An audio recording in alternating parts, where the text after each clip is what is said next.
Bonjour à tous, dans cette vidéo nous allons faire un exercice de bac sur la fonction exponentielle. Alors si vous voulez vous entraîner, vous pouvez mettre la vidéo sur pause avant de regarder la correction. Alors dans la partie 1, on nous dit qu'on considère la fonction f définie sur grand R par f de x égale x moins e de moins 2x, et on appelle gamma la courbe représentative de la fonction f dans un repère orthonormé OIJ. Dans la première question, on demande de déterminer les limites de la fonction f en moins l'infini et en plus l'infini. Alors on va commencer par calculer la limite en moins l'infini de la fonction f. Donc la fonction f s'écrit comme une différence de deux fonctions. Donc tout d'abord on va calculer la limite quand x tend vers moins l'infini de x. Et bien cette limite c'est tout simplement moins l'infini. Ensuite on va calculer la limite de exponentielle de moins 2x. Donc ici on reconnaît une composée. Donc on va commencer par calculer la limite quand x tend vers moins l'infini de 2x. Alors quand x tend vers moins l'infini, et bien moins 2x lui va tendre vers plus l'infini. Et ensuite, on va calculer la limite quand un grand x tend vers plus l'infini de exponentielle de grand x. Et le grand x, finalement, est représenté ici par le moins 2x. Alors, quand un grand x tend vers plus l'infini, exponentielle de grand x, lui, va tendre vers plus l'infini. Et donc, on en déduit, par composé des limites, que quand petit x va tendre vers moins l'infini, eh bien, exponentielle de moins 2x va tendre vers plus l'infini, c'est-à-dire lim quand x tend vers moins l'infini de exponentielle de moins 2x, c'est plus l'infini. Donc finalement, en moins l'infini, eh bien, on a un terme qui tend vers moins l'infini, moins un terme qui tend vers plus l'infini. Alors moins l'infini, moins plus l'infini, ça va donner moins l'infini. Autrement dit, par somme des limites, la limite quand x tend vers moins l'infini de f de x, c'est moins l'infini. Ensuite, on va calculer la limite de f en plus l'infini. Donc le principe va être le même. On va commencer par calculer la limite de x quand x tend vers plus l'infini. Et bien quand x tend vers plus l'infini, x tend vers plus l'infini, évidemment. Ensuite, on va calculer la limite en plus l'infini de exponentielle de moins 2x. Donc là encore, on aura une composée. Donc on va commencer par calculer la limite quand x tend vers plus l'infini de moins 2x. Et ça, on sait que ça vaut moins l'infini. Et ensuite, quand on a un grand x qui tend vers moins l'infini, le grand x étant représenté par moins 2x, eh bien exponentielle de grand x, lui, va tendre vers 0. C'est une limite de base de la fonction exponentielle qui est à connaître. Et donc on en déduit que quand petit x tend vers plus l'infini, exponentielle de moins 2x, va tendre vers 0. Finalement, quand x tend vers plus l'infini, nous avons ici quelque chose qui tend vers plus l'infini, moins quelque chose qui tend vers 0.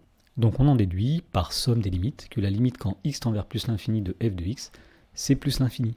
Dans la question numéro 2, on demande d'étudier le sens de variation de la fonction f sur grand R et de dresser son tableau de variation. Alors pour étudier les variations de la fonction f, eh bien on va commencer par calculer sa fonction dérivée. Donc on va dire que pour tout x appartenant à grand R, eh bien f' de x sera égal à, tout d'abord, la dérivée de x, c'est 1, moins la dérivée de exponentielle de moins 2x. Donc on rappelle que la dérivée de exponentielle de u est égale à u' exponentielle de u. Ici, la fonction u, c'est moins 2x. Donc ici, nous mettrons donc moins la dérivée de moins 2x, c'est-à-dire moins 2, multiplié par exponentielle de moins 2x. Autrement dit, f' de x, c'est 1 moins moins 2, c'est-à-dire plus 2 exponentielle de moins 2x. Alors ici on remarque que f' de x sera positif sur grand R, puisqu'ici on voit que f' de x c'est la somme de deux nombres strictement positifs. Et donc puisque la dérivée est positive sur grand R, on en déduit que f est croissante sur grand R. Et on peut en déduire aussi le tableau de variation de f. Donc dans la première ligne nous allons mettre x qui va de moins l'infini à plus l'infini puisque f est défini sur grand R. Ensuite nous mettons le signe de f' de x. On a dit que c'était toujours positif. Et enfin nous mettrons les variations de f. Donc la fonction f est croissante sur grand R. Il reste à mettre ici les limites. Donc nous avons dit que quand x tend vers moins l'infini, eh bien la fonction f tend vers moins l'infini. Et quand x tend vers plus l'infini, la fonction f tend vers plus l'infini. Dans la question numéro 3, on demande de montrer que l'équation f de x égale 0 admet une unique solution alpha sur grand R, dont on donnera une valeur approchée à 10 moins 2 près. Alors pour montrer que l'équation admet une unique solution, eh bien nous allons appliquer le corollaire du théorème des valeurs intermédiaires. Et pour cela, il faut montrer qu'on est bien dans les hypothèses de ce théorème. Donc tout d'abord, on dit que la fonction f est continue sur grand R, puisqu'effectivement, c'est la différence de deux fonctions continues sur grand R. Ensuite, on dit que f est strictement croissante sur grand R, nous l'avons vu dans la question précédente. Et enfin, on dit que le nombre 0 appartient à l'intervalle image, c'est-à-dire qu'il est dans l'intervalle qui va de la limite quand x tend vers moins l'infini de f de x jusqu'à la limite quand x tend vers plus l'infini de f de x, c'est-à-dire l'intervalle moins l'infini plus l'infini. Et donc on en déduit, d'après le corollaire du théorème des valeurs intermédiaires, que l'équation f de x égale 0 admet une unique solution alpha sur grand R. Effectivement, on voit ici que la fonction f va passer une seule fois par 0, et on appellera alpha l'endroit où elle passe par 0. Alors on nous demandait aussi de donner une valeur approchée de alpha à 10-2 près, donc pour cela on va utiliser une calculatrice. Alors ici, pour avoir une valeur approchée à 10-2 près de alpha, eh bien on va déterminer un encadrement à 10-3 près de alpha. Donc sur une calculatrice Texas Instruments par exemple, on va commencer par rentrer l'expression de la fonction, c'est-à-dire x moins exponentielle de moins 2 fois x. Ensuite, on va faire un tableau de valeurs. Donc on va chercher tout d'abord un encadrement de alpha à l'unité. Donc par exemple, on va partir de 0 et on va aller de 1 en 1 et chercher, quand on trace la table de valeurs, quand est-ce que les images passent de négatif à positif. Eh bien on voit ici, c'est quand x passe de 0 à 1. Donc tout d'abord, on peut dire que alpha est compris entre 0 et 1. Voilà, donc on a un encadrement à l'unité. On va préciser maintenant cet encadrement pour en avoir un au dixième. Donc on retourne ici dans le menu définition de table. On sait que alpha est compris entre 0 et 1, donc on va mettre un début de la table à 0. Et cette fois-ci, un pas de 0,1, un pas de 1 dixième. Et même chose ici, on va chercher quand est-ce que les images passent de négative à positive.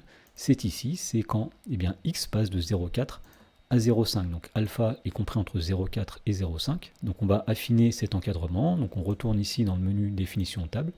On va partir de 0,4 puisque alpha est compris entre 0,4 et 0,5. Et on va mettre un pas maintenant de 1 centième, 0,01. Donc on retourne dans la table de valeurs. Même chose, on regarde quand est-ce que les images passent de négative à positive. C'est quand x passe de 0,42 à 0,43. Donc finalement, on sait que alpha est compris entre 0,42 ou 0,43. Alors, est-ce que la valeur approchée à 10-2 est 0,42 ou bien est-ce que c'est 0,43? Pour le savoir, il faut faire un encadrement au millième. Donc on retourne ici dans le menu de définition de la table. On va partir de 0,42 et on va mettre un pas de 0,001, 1 millième. Et donc on retourne dans la table de valeurs ici. On regarde quand est-ce qu'on passe de nombres négatifs à des nombres positifs pour les images de la fonction f. C'est lorsque x est compris entre 0,426 et 0,427. Et donc on peut écrire ici qu'avec une calculatrice, on trouve que alpha est compris entre 0,426 et 0,427. Autrement dit, alpha sera plus proche de 0,43 que de 0,42. Donc on va dire qu'une valeur approchée de alpha à 10-2, c'est environ 0,43. Dans la question numéro 4, on demande de déduire des questions précédentes le signe de f de x suivant les valeurs de x. Alors si on reprend le tableau de variation, on voit au départ que la fonction va être négative jusqu'à ce que x atteigne alpha, où la fonction va valoir 0. Et après alpha, la fonction sera positive. Donc on en déduit le tableau de signes suivant, donc x va de moins l'infini jusqu'à plus l'infini. Et dans la deuxième ligne, nous mettons le signe de f de x. Et nous avons dit qu'au départ, f de x sera un nombre négatif. Quand x vaut alpha, f de x vaudra 0, puisqu'effectivement alpha c'est l'unique solution de f de x égale 0.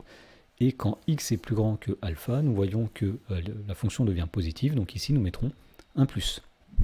Dans la partie 2, on nous dit que dans le repère OIJ, on appelle C la courbe représentative de la fonction g définie sur grand R par g de x égale exponentielle de moins x. Alors on nous dit que la courbe C et la courbe gamma qui représentent la fonction f de la partie 1 sont tracées sur le graphique donné en annexe, qui est à compléter à rendre avec la copie. Donc le but de cette partie est de déterminer le point de la courbe C le plus proche de l'origine du repère et d'étudier la tangente AC en ce point. Dans la première question, on nous dit pour tout nombre réel t qu'on note m le point de coordonnée t exponentielle de moins t de la courbe C et on considère la fonction h qui au nombre réel t associe la distance OM. Autrement dit, si on a un point m qui est ici, qui a pour coordonnée t exponentielle de moins t, la distance OM, ce sera cette distance-là qu'on note h de t, et on nous dit que h de t est égal à racine carrée de t carré plus exponentielle de moins 2t. Dans la question A, on nous demande de montrer que pour tout nombre réel t, h' de t est égal à f de t sur racine carrée de t carré plus exponentielle de moins 2t, où f désigne la fonction étudiée dans la partie 1. Donc on va tout simplement calculer la dérivée de la fonction h. Alors on voit que la fonction h est une fonction de la forme racine de u, où u c'est la fonction t carré plus exponentielle de moins 2t. Alors il y a une formule de dérivation qui est à connaître, qui dit que la dérivée de racine de u, c'est u' sur 2 racine de u. Donc on va appliquer cette formule pour calculer la dérivée de la fonction h. Donc on va faire tout d'abord ici la dérivée de la fonction u, c'est-à-dire la dérivée de t carré plus exponentielle de moins 2t. Donc la dérivée de t carré c'est 2t, plus la dérivée d'exponentielle de moins 2t c'est moins 2 exponentielle de moins 2t, divisé par 2 racines de u, c'est-à-dire divisé par 2 racines carrées de t carré plus exponentielle de moins 2t. Alors on va essayer de simplifier cette expression. Donc au numérateur, on a 2t plus moins 2, c'est-à-dire moins 2 exponentielle de moins 2t divisé par 2 racine carrée de t au carré plus exponentielle de moins 2t. Alors on voit au numérateur qu'on peut factoriser par 2, donc nous mettons 2 en facteur. Entre parenthèses, nous avons t moins exponentielle de moins 2t, le tout divisé par 2 racine carrée de t au carré plus exponentielle de moins 2t, et on voit qu'on peut simplifier par 2 en haut et en bas. Il va rester ici tout simplement t moins exponentielle de moins 2t sur racine carrée de t au carré plus exponentielle de moins 2t.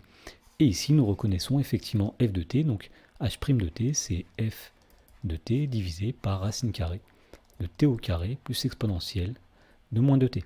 Dans la question B, on demande de démontrer que le point A de coordonnées alpha exponentielle de moins alpha, c'est le point de la courbe C pour lequel la longueur OM est minimale, et ensuite de placer ce point sur le graphique donné en annexe. Alors, puisque la distance OM est représentée par la fonction h, eh bien nous allons tout d'abord établir le tableau de variation de la fonction h et regarder en quel endroit il y a un minimum. Et donc pour étudier les variations de la fonction h, nous allons faire un tableau. Donc dans la première ligne, la variable t va de moins l'infini à plus l'infini, puisque la fonction h est définie sur grand R. Ensuite, nous allons étudier le signe de la dérivée, le signe de h' de t. Mais pour étudier le signe de h' de t, eh bien, il suffit d'étudier le signe du numérateur et celui du dénominateur. Donc tout d'abord, nous mettrons le signe de f de t, et ensuite le signe de racine carrée de t carré plus exponentielle de moins 2t. Alors pour le signe de f, eh bien, nous avions dit dans la partie 1 que la fonction f est d'abord négative jusque alpha, et à partir de alpha, où elle s'annule, elle devient positive.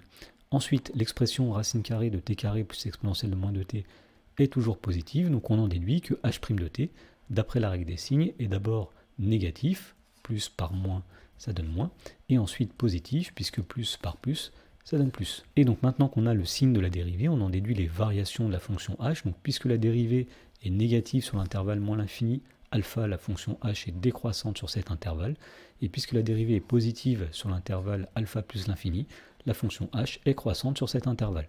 Et donc on voit que la fonction h admet un minimum lorsque x est égal à alpha, et donc on en déduit que puisque h est minimal pour x égale alpha, eh bien le point de la courbe de C qui est le plus proche de O, eh bien c'est le point d'abscisse alpha, c'est-à-dire le point de coordonnées alpha, g de alpha, puisque la courbe C représente la fonction g.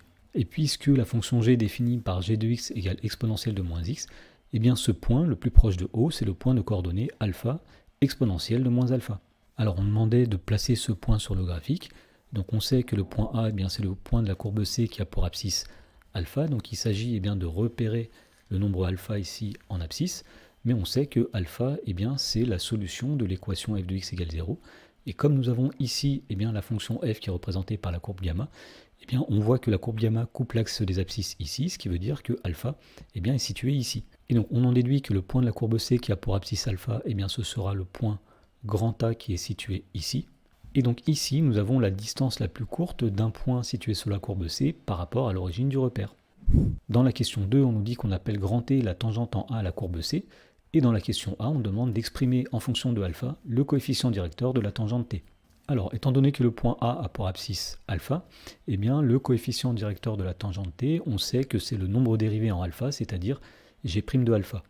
Or, si on calcule la fonction dérivée de la fonction g, alors on rappelle que g de x c'était exponentielle de moins x, donc g' de x, eh bien c'est égal à moins 1 exponentielle de moins x, c'est-à-dire moins exponentielle de moins x. Et donc on en déduit que le coefficient directeur de la droite t, qui est g' de alpha, eh bien ce sera exponentielle de moins alpha. Alors on nous dit ensuite qu'on rappelle également le résultat suivant qui pourra être utilisé sans démonstration, qui dit que dans un repère orthonormé du plan, de droite d et d', deux coefficients directeurs respectifs m et m' sont perpendiculaires, si et seulement si le produit m fois m' est égal à moins 1. Et donc dans la question B, on demande de démontrer que la droite OA et la tangente T sont perpendiculaires. Alors si on veut appliquer le rappel, eh bien on va calculer le produit du coefficient directeur de la droite OA et de la tangente T. Alors le coefficient directeur de la droite OA, on nous dit que c'est exponentielle de moins alpha sur alpha, multiplié par le coefficient directeur de la tangente T, dont on avait dit qu'il était égal à moins exponentielle de moins alpha. Alors pour calculer ce nombre, on va tout d'abord mettre le moins devant. Ensuite, nous allons calculer exponentielle de moins alpha fois exponentielle de moins alpha. Et on sait que c'est égal à exponentielle de moins alpha plus moins alpha. Et on va diviser le tout par alpha. Autrement dit, on obtient ici moins exponentielle de moins 2 alpha divisé par alpha. Et donc on voudrait montrer ici que ce nombre-là est égal à moins 1. Et donc pour faire ça, eh bien, on va utiliser le fait que le nombre alpha, c'était la solution de l'équation f de x égale 0, c'est-à-dire que f de alpha est égal à 0. Alors on rappelle que f de x c'était x moins exponentielle de moins 2x. Donc ici dire que f de alpha est égal à 0, ça veut dire que alpha moins exponentielle de moins 2 alpha est égal à 0. Alors on aimerait obtenir exponentielle de moins 2 alpha sur alpha à partir de cette relation. Donc on va tout simplement tout diviser par alpha à gauche et à droite. Donc ça va nous donner à droite, à gauche plutôt ici, alpha sur alpha moins exponentielle de moins 2 alpha sur alpha qui est égal à 0 sur alpha, c'est-à-dire 0. Alors alpha sur alpha c'est égal à 1, moins exponentielle de moins 2 alpha sur alpha, c'est ce qu'on voulait, est égal à 0. Et en faisant passer le 1 de l'autre côté, eh bien on en déduit que moins exponentielle de moins 2 alpha sur alpha est égal à moins 1. Et donc puisque le produit des coefficients directeurs est égal à moins 1, on en déduit que la droite OA est perpendiculaire à la droite T. Alors pour finir, on demandait de tracer ces droites sur le graphique. Donc on rappelle que nous avions ici le nombre alpha en abscisse, et donc le point grand A était situé ici.